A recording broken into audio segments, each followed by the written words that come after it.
Hi hello friends, Big Boss season 9లో ఈరోజు voting ఎలా వస్తుంది ఏంటనేది చూద్దాం. అలానే చూస్తే టాస్క్లు ఇవన్నీ కూడా చూద్దాం. మన వీడియోకి లైక్ చేయండి, ఛానల్ని సబ్స్క్రైబ్ చేసుకోండి. ఫస్ట్గా చూస్తే మాత్రం ఇంకా టాస్క్లు అయితే మాత్రం చాలా ఇంట్రెస్ట్గా జరుగుతున్నాయి. ఈ టీటీఎఫ్ నుంచి చూస్తే మాత్రం ఇంకా సుమన్ గారు, తనుజ వీళ్ళైతే లైవ్లో నైట్ అయితే టాస్క్ అయితే ప్లే చేస్తారు. దీంట్లో సుమన్ గారు అయితే విన్ అయిపోయారు.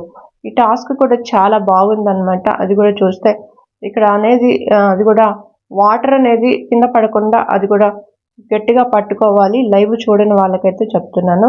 ప్రోమో కూడా వస్తుంది, చాలా బాగా ఆడారు ఇద్దరు కూడా.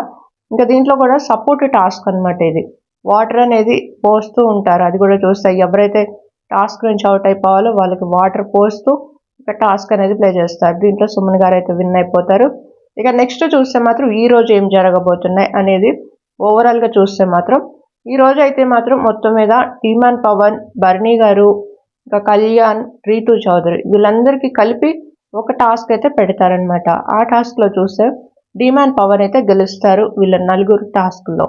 ఇక డిమాన్ పవన్ గెలిచిన తర్వాత మళ్ళీ బర్నీ గారితో టాస్క్ అయితే ప్లే చేస్తారనమాట. ఇక్కడ డిమాన్ పవన్ ఇక్కడ చూస్తే మాత్రం మళ్ళీ బర్నీ గారు గెలుస్తారనమాట డిమాన్ పవన్ మీద. ఇక రేస్ నుంచి చూస్తే మాత్రం డిమాన్ పవన్ కూడా అవుట్ అయిపోతారనమాట. ఇక నెక్స్ట్ చూస్తే మాత్రం బర్నీ గారు, ఇంకా రీతు చౌదరి, కళ్యాణ్ వీళ్ళకి ఒక టాస్క్ అయితే జరుగుతుంది. ఈ టాస్క్లో చూస్తే ఇంకా కళ్యాణ్ అయితే గెలిచేస్తారనమాట.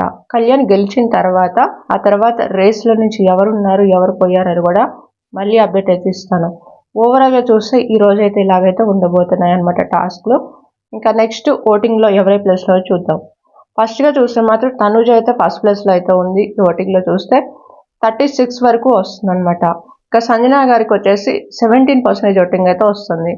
ఆ తర్వాత పొజిషన్లో చూస్తే మాత్రం డిమాన్ పవన్ అయితే ఉండడం జరుగుతుంది. 3rd పొజిషన్కి అయితే వచ్చారు. డిమాన్ పవన్కి కూడా ఒక 60% ఓటింగ్ అయితే వస్తుందన్నమాట. ఆ తర్వాత పొజిషన్లో చూస్తే బర్నీ గారు అయితే ఉండడం జరుగుతుంది. 14% ఓటింగ్ అయితే వస్తుంది. ఆ నెక్స్ట్ పొజిషన్లో చూస్తే సుమన్ శెట్టి గారు ఉండడం జరుగుతుంది. ఆయనకు కూడా వచ్చేసి ఇక్కడైతే 12% ఓటింగ్ అయితే ఉన్నారు. ఆ నెక్స్ట్ పొజిషన్లో చూస్తే రీతు ఉండటం జరుగుతుంది. రీతుకు కూడా ఒక 10% ఓటింగ్ అయితే వస్తుంది అనమాట. నేను చేసే టైంకి అయితే ఓటింగ్ అయితే ఇలాగా వస్తుంది. ఈ వారం చూస్తే సుమన్ శెట్టి, రీతు చౌదరి వీళ్ళిద్దరికి మాత్రం ఓటింగ్లో అయితే చేంజెస్ అయితే ఉంటున్నాయి. లాస్ట్లో చూస్తే ఇంకా 3rd పొజిషన్లో కూడా డిమాన్ పవన్ అయితే రావడం జరిగింది. జియో హాట్‌స్టార్ ఇంకా అలానే చూస్తే మిస్డ్ కాల్స్ ఇవి మిస్ అవ్వకుండా ఓటింగ్ అయితే చేసుకోండి. నెక్స్ట్ ఇంకా ఏమేమి జరుగుతున్నాయి, ఎవరెవరి మీద ఎవరు ఆడారు అనేది మళ్ళీ క్లియర్గా అప్డేట్ అయితే ఇస్తాను. మన ఛానల్ ఫాలో అవుతుండండి.